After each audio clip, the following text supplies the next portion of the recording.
மழை வேற மிரட்டிட்டு இருக்குது. வர்ண பகவான் நமக்கு அருள் புரிவார். இன்றைக்கு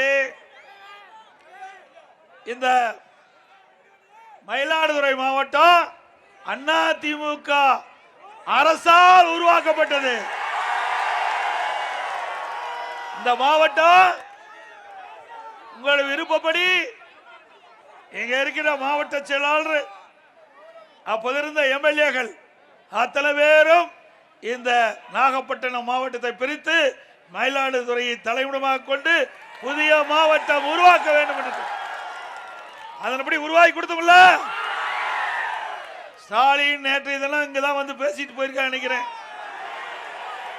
எடப்பாடி பழனிசாமி ஒன்னும் செய்யலைங்கிறாரு. இந்த மாவட்டத்தை உங்களுக்கு கொடுத்திருக்கிறேன், மாவட்டத்தை கொடுத்துட்டேன். இதை விட என்ன செய்ய வேண்டும் ஸ்டாலின் அவர்களே? நான் பொறுப்பேற்ற பிறகு அம்மாவுடைய அரசு 6 மாவட்டங்களை புதிதாக உருவாக்கி கொடுத்திருக்கிறோம். திரு ஸ்டாலின் அவர்களே, உங்களுக்கு தெரியலனா தெரிஞ்ச அதிகாரிகிட்ட கேட்டாவது தெரிஞ்சுக்க. ஒரே ஆண்டில் 11 அரசு மருத்துவக் கல்லூரி மருத்துவமனை கொண்டாந்திருக்கிறேன். 11 அரசு மருத்துவக் கல்லூரி, 6 சட்டக்கல்லூரி, அம்மா இருக்கும்போது ஒரு சட்டக்கல்லூரி, 7 சட்டக்கல்லூரி. அது மட்டுமல்ல, அனைத்து இந்திய அண்ணா திராவிட முன்னேற்ற கழக ஆட்சியில் 67 கலை மற்றும் அறிவியல் கல்லூரி கொடுத்திருக்கிறோம் இந்த மக்களுக்கு. அதோட 21 பாலிடெக்னிக் கல்லூரி கொடுத்திருக்கிறோம். 21 பாலிடெக்னிக் கல்லூரி. இந்த பகுதியிலையும் ஒரு அரசு கலை மற்றும் அறிவியல் கல்லூரி கொடுத்திருக்கிறோம். கொடுத்திருக்குமா இல்லையா? இந்த சீர்காழியில இன்னும் ஒரு பக்கம் சொன்னாரு, 5 நாளைக்கு முந்தி எடப்பாடி பழனிசாமி படிப்பு கசக்கிறதுங்கிறாரு. கசந்தாவா இவ்வளவு கல்லூரி நான் கொடுத்திருப்போம்? திரு ஸ்டாலின் அவர்களே, உங்களால் ஒரு மருத்துவக் கல்லூரி மருத்துவமனை கொண்டு வர முடிஞ்சுதா? ஒரு மாவட்டத்தை உருவாக்க முடிஞ்சுதா? ஒரு விவசாயி தமிழ்நாட்டுடைய முதலமைச்சரா பொறுப்பேற்று 6 மாவட்டத்தை கொடுத்தோம். மருத்துவக் கல்லூரி ஆராய்ச்சி நிலையம் மருத்துவமனை கொடுத்தோம். மருத்துவமனை அரசு மருத்துவமனை எங்க இருக்குதா? அரசு மருத்துவமனை, அரசு மருத்துவக் கல்லூரி, இப்படி ஏராளமா கொடுத்திருக்கிறோம். இந்த பூமி உங்களுடைய பூமியை பறிப்பதற்கு ஸ்டாலின் உடைய ஆட்சியில புரிந்துணர்வு ஒப்பந்தம் போட்டாங்க. ஹைட்ரோ கார்பன், மீத்தேன், விவசாயிய பொன் விளைகின்ற பூமி.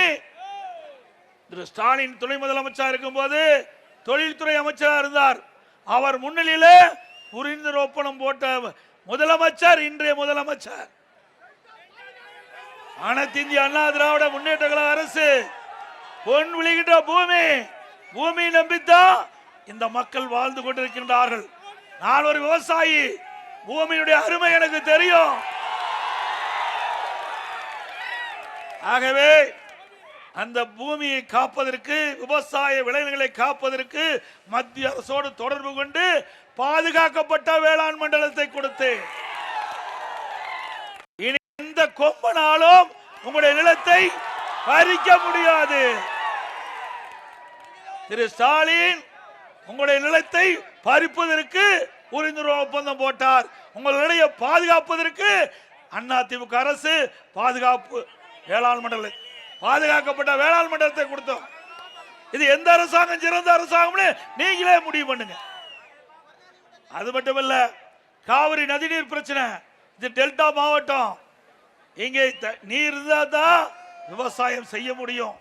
அப்படி இருக்கின்ற இந்த மாவட்டத்தில், இந்த பகுதியில் 50 ஆண்டு காலம் சட்ட போராட்டம்.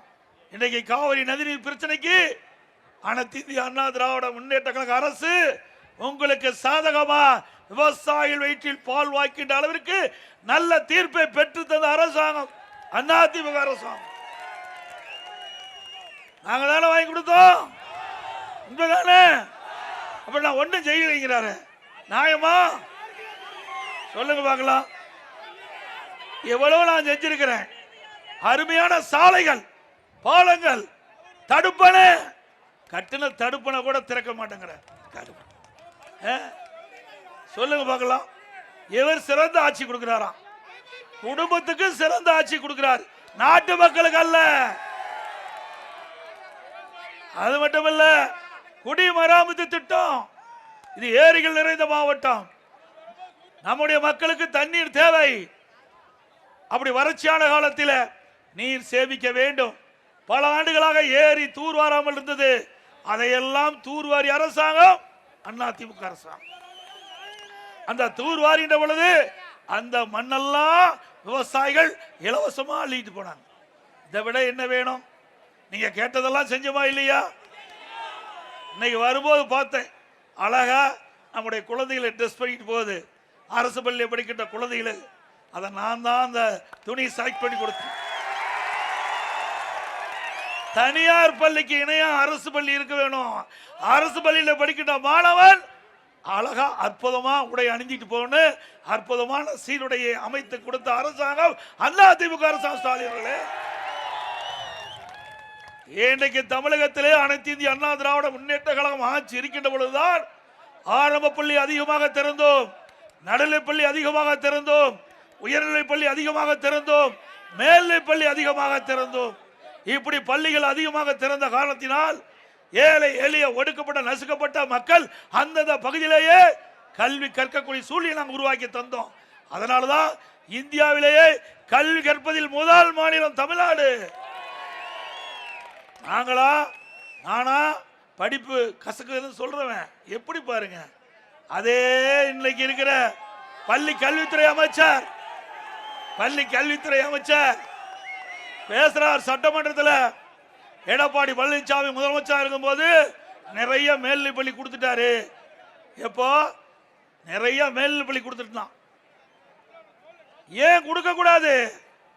எந்தெந்த பகுதியிலே ஏழை மக்கள் நிறைந்திருக்கின்றார்களோ அந்த பகுதியிலெல்லாம் மேல்நிலை பள்ளி திறக்க வேண்டும் என்று கோரிக்கை வைத்தார்கள். அந்த கோரிக்கையின் அடிப்படையில் அதிகமான மேல்நிலை பள்ளி கொடுத்தேன். அதையெல்லாம் மூட பார்த்தாங்க திமுக ஆட்சியாளர்கள். அங்க இருக்கிற மந்திரி பதில் சொல்றாரு, ஒரு குறிப்பிட்ட அளவு மாணவர்கள் இருந்தா தான் மேல்நிலை பள்ளி திறக்க முடியும். ஆனா அதிமுக ஆட்சியில அதையெல்லாம் கணக்கிடல, அவர் இஷ்டத்துக்கு மேல்நிலை பள்ளி திறந்துட்டான்னு சொன்னாங்க. இது மக்களுக்கான அரசு அதிமுக. மக்கள் என்ன விரும்புகிறார்களோ, மாணவர்கள் என்ன விரும்புகிறார்களோ அதை செயல்படுத்துவதுதான் எங்களுடைய கடமை.